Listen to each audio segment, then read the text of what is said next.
All right, breaking news report. SUV just recently crashed into a parked semi-truck, a Walmart driver that was broken down. And let's talk about how a truck driver really, at the end of the day, even if it's not their fault, if you don't do the proper steps, it can be, and you can get let go, get fired from your company, your CSA scores go down. I mean, all these things. But luckily, from this image here, I could tell this driver did the right thing. So good on you, Walmart driver. Mutha Truckers, let's get into today's video. Truck drivers asked me to share this right here. SUV crashes into a Walmart truck while it was broken down on the I-75. And we got to talk about this situation.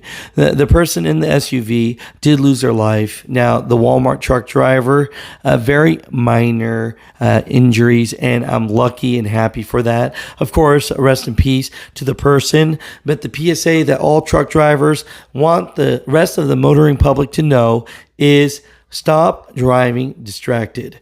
We're going to wait for the full investigation on this. But if I was going to put my money on this, that driver was distracted on their phone, text messaging, or something. Now, if it comes out that it was a medical condition, I'll jump back on here and I will apologize profusely. Now, that's the only excuse that I could say is real. Is, of course, if you have a heart attack or something like that, you can't control it, then that could happen. Then, hey, I'm sorry. But for 99.9%, I believe texting, it's just one of those things. You look when you're in your truck or in your car and you look to your right or left. That's all people are doing, and they're distracted, and truck drivers want you to stop. So here's the full scope. A man lost his life on the I-75 near Jones Loop Road in Florida after a semi-truck and SUV collided in a high-speed area. So let's do a little education tip here, right? For all the truck drivers, what do you do during a breakdown if you are new? So according to FMCSA, if you are broken down, right, this is something you have to do immediately under 49 CFR 392.22. Step 1, get off the roadway safely. Fully off the travel lanes. Hazards on immediately, and don't assume you are far enough. Get as far as you can to be safe. Number 2, you got to deploy your triangles right away. The rule is within 10 minutes. So 10 feet behind your truck, 100 feet behind that, and 200 to 300 feet behind on the highway. Now, this is something that's not optional. It's something that you have to do, right? And I understand that sometimes when they say get it out in 10 minutes, do not rush that. If you do see that there's just cars zooming back and forth and it's just super dangerous, then if it takes you a little bit longer than 10 minutes to safely get out to do that, then wait. So just don't generally think 10 minutes or else you're going to get in trouble. But that is the rule. All right. One thing that you can look at in this image from Walmart that they did a great job is Walmart trains their drivers very well. You can see this triangle where it was smushed down. So I caught that. So this driver did do all the right protocols for breaking down.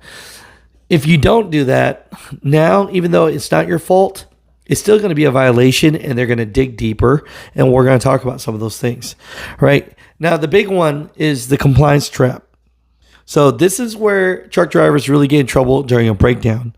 It's what do you do after sleeping in the cab? So if you're broken down and go to sleep in the sleeper berth, that's not illegal by itself, but your duty status still matters. If logs don't match reality of what you're doing, then it becomes a compliance issue to these officers. So let's talk about some of these ELD violations that can hurt you and you can get fired. Can you imagine how pissed you'd be if you're broken down and an SUV crashes into you and then you still get fired? Well, listen up here, right? So turning off your ELD to reset your hours, driving or moving your truck without logging it, editing logs after the fact, misusing personal conveyance, and backdating records to cover movement. Even small adjustments like this is falsification under DOT audit standards. So here is a real life example for you guys here. If your truck breaks down, right, you go to sleep, later you move the truck without logging it properly, then that's a false log violation. Your CSA scores could be hit. of course, you could get fired from your company. And I'd hate for that to happen to you when it's not your fault. So the big thing, of course, is this is lucky that the truck driver did the right thing. But you could see how this could become your fault without becoming your fault really quickly. So the major PSA here is definitely pay attention.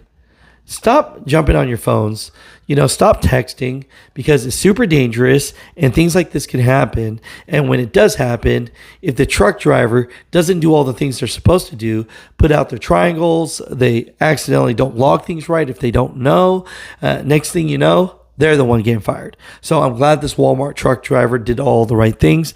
Of course, during an accident, they're still going to drug test him. So hopefully he passes all that, which I know this driver will. But it's just more BS for you. So overall, it's a situation where you're just going to know that something like this that happens in a weird way can still get you fired. And that's dumb, but that's what happens when you have a CDL. All right. With great power comes with great, so you already know. So my trucker's comment down below. I love you guys. I appreciate you guys. And we'll talk to you guys tomorrow. So much for watching today's episode. This ad is brought to you by truckstop.com. Definitely, if you are an owner-operator and you are using a load board, use one that has a lot of freight protection out there. When you think about it, double brokering, fake shippers, identity theft, all these things are happening. Just want to give you some insight on this. Truckstop requires active authority for brokers on the platform. They have risk signals and fraud protection layers baked into their system. And so when something looks off and it's off, you can report it to the community on truckstop.com, and it's going to help everybody on there. When you know how much the lanes are actually paying and you see something is just completely off where the rates is just way high, then this is some sort of scam or double brokering. You just got to watch out for that. Overall, trust your instincts always, and if you need a load board that has fraud protection, check out truckstop.com. Mutha Trucker news.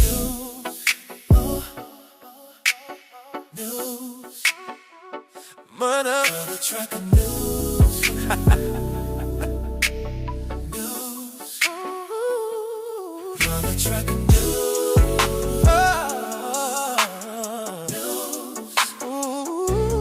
Mutha Trucker news.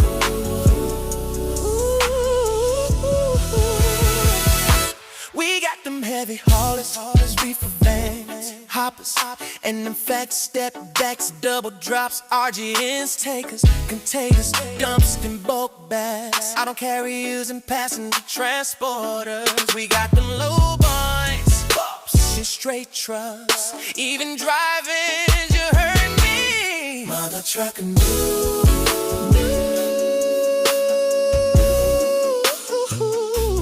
Mutha Trucker.